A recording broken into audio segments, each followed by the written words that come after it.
Hey everybody, hope y'all are having a wonderful holiday. As promised, we are going to do some video segments, some makeup classes in lieu of doing a formal makeup class like we have in years past for Nutcracker Week. We just thought still in the time of COVID, it would be the safest thing to do instead of combining dancers from different classes just before our winter break. So we hope you enjoy some of these fun segments.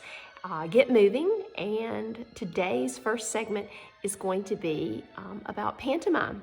Pantomime, of course, is how we tell a story without using words, and you'll see this in almost every story ballet.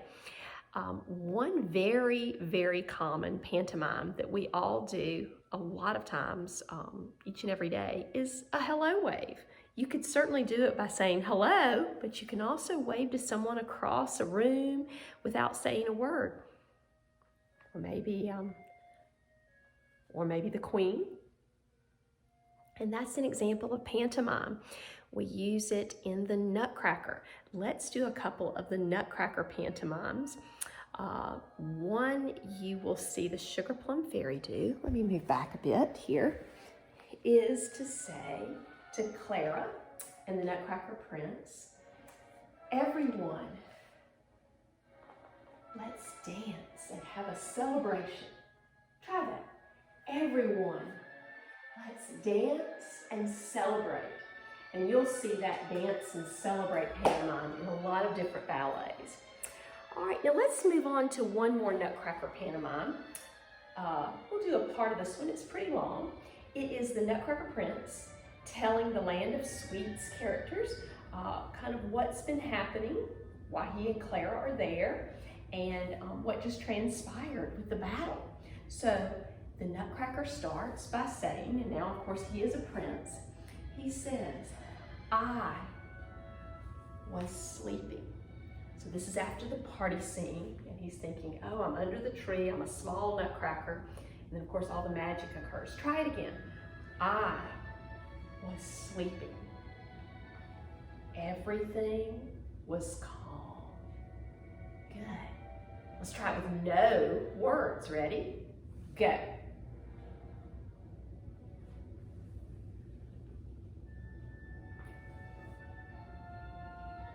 Then Clara says, I picked up my nutcracker from underneath the Christmas tree. Then all of a sudden, mice. And that's where the Nutcracker tells the story of the battle. And you could also show your sword, you could gallop, you could march. Good, let's try those movements again. So first, the Nutcracker, ready? Says, I was sleeping and everything was calm. Clara says, I picked up my nutcracker from under the tree, rocked the nutcracker. Then all of a sudden, mice. You could show their little whiskers moving around very fast. You could even jump at someone, yes? Now be the nutcracker and battle the mice. March or gallop. Very good. All right, so let's move on to a different ballet. Let's move to Cinderella. Now I'm going to let you pause your video if you would like. If you have a broom or something like a broom, you might want to use that. Or you can just pretend to have a broom. So if you have a broom handy, pick that up. If you want to get one, pause. And if you want to pretend, you can do that too. Let me grab my broom. Now, of course, Cinderella in the ballet would probably have a more old-timey broom. But this one is in my house, so we're going to use it. I dusted it off a little bit. Be careful you don't want dust flying everywhere. Can we pretend to be Cinderella?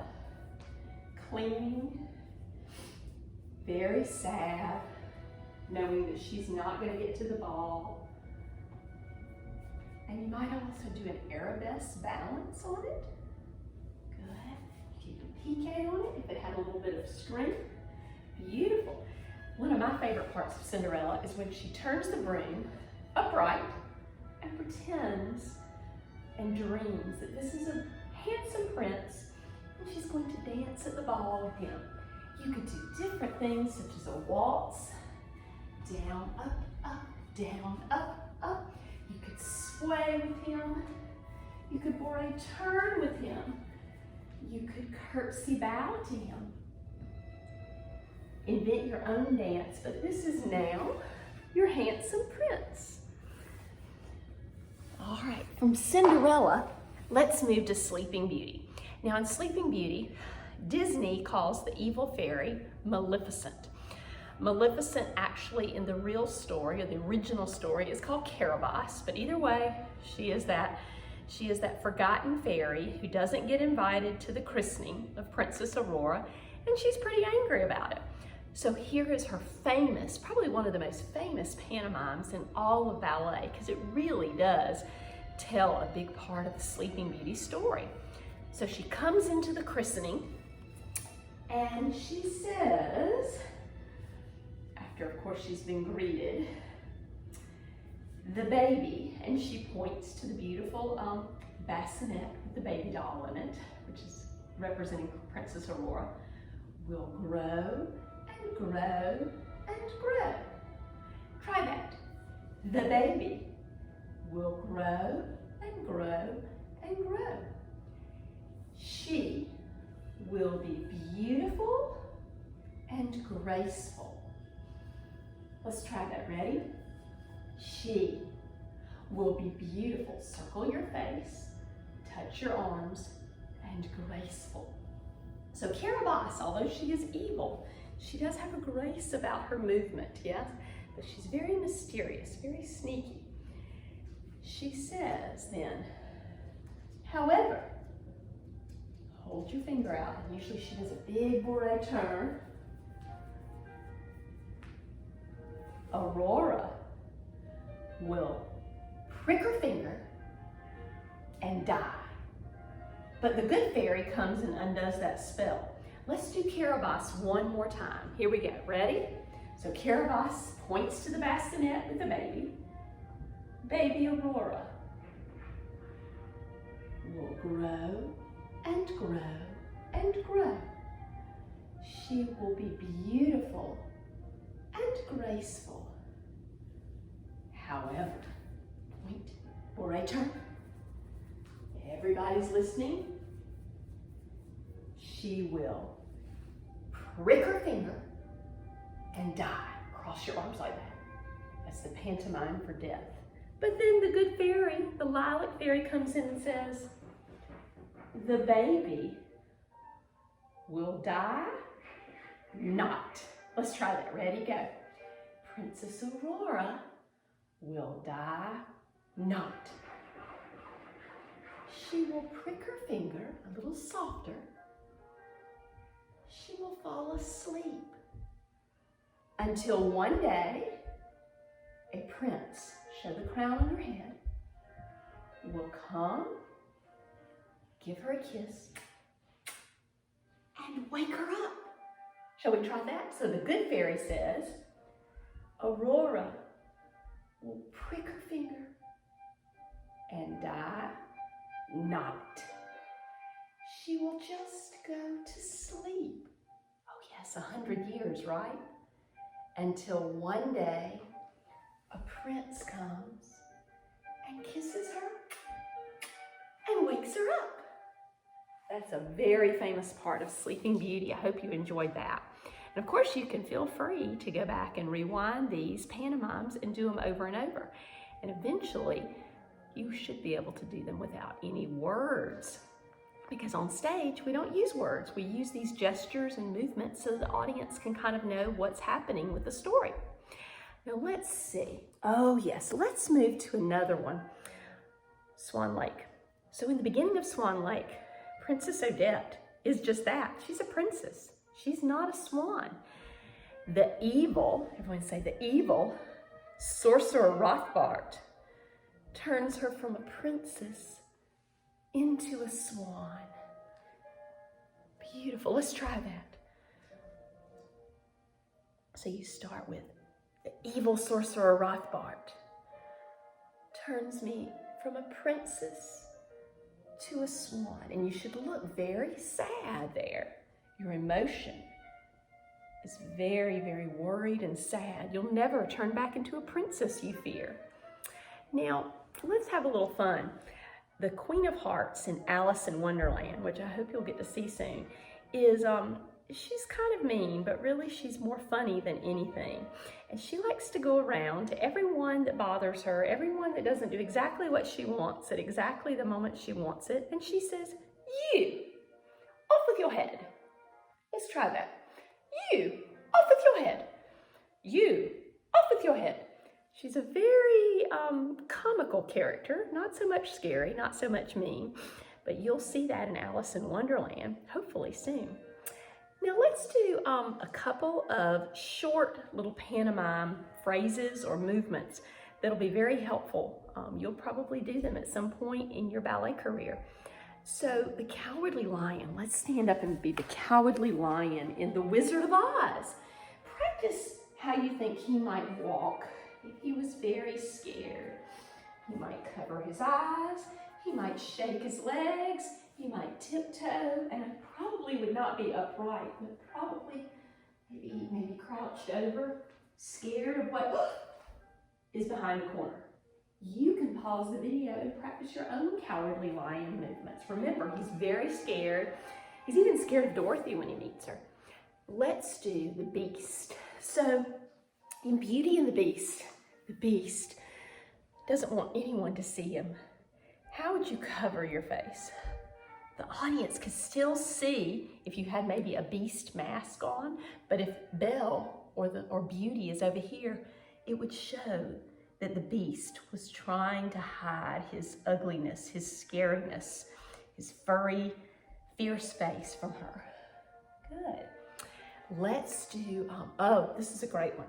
Practice fainting like you are Sleeping Beauty, Aurora. You pricked your finger. Now remember, when you do that, don't hit anything too hard and make sure things are out of the way if you're at home. One favorite way we like to faint in ballet, and there are different ballets that you might have to faint or fall, is to first kneel, sit on your hip, and slide. And I'm going to do that a little faster. So instead of doing it in parts, you kind of breathe into it. But there are many ways to faint, and you might want to pause your video and think of some different ways that you could faint or pass out. Be very dramatic. It oftentimes helps. Oh yes, we do that in Nutcracker. Clara faints when the mice are all around. If you take a little bit of a breath before you fall and faint. So that's something that's part of pantomime as well. Let's do two more little ones. Dorothy in The Wizard of Oz wants to go home. So Glinda the Good Witch reminds her, click your heels, Dorothy. Let's get our heels ready. Make sure you can see my heels. In fact, let me turn this downward a little bit. There we go. All right, so feet together. Heels are gonna click. 1, 2, 3. Now close your eyes, point to your head, and think of home. I want to go home. Let's try that again. Ready? Linda says, click your heels together. You have the power, Dorothy, to go home. 1, 2, 3. Home. And finally, we actually did this in Carabosse, her pantomime. But I wanted to show you a pantomime movement and just kind of go over it because you'll see it a lot. It is beauty and love. So beauty or beautiful, just circle your face maybe 1 or 2 times. Circle and then out. That means beautiful. And of course, love. You can go here. You can do one hand. Probably wouldn't go here because that wouldn't read to an audience. But anything near the heart would be beautiful. Beautiful and love. So beautiful and love. Yes. Just thought of one other little one. What would this be? And I believe that Bo Peep does it when she has lost her sheep. Tears. Yes. So think of some of your own pantomime movements and maybe practice them on some of the people in your house. see if, without you saying any words, they can guess what kind of story or what kind of emotion you're trying to put across. And I bet you'll have a lot of fun doing it. Again, thanks for doing pantomime with us today. And everybody have a great holiday week. See you soon. Bye-bye.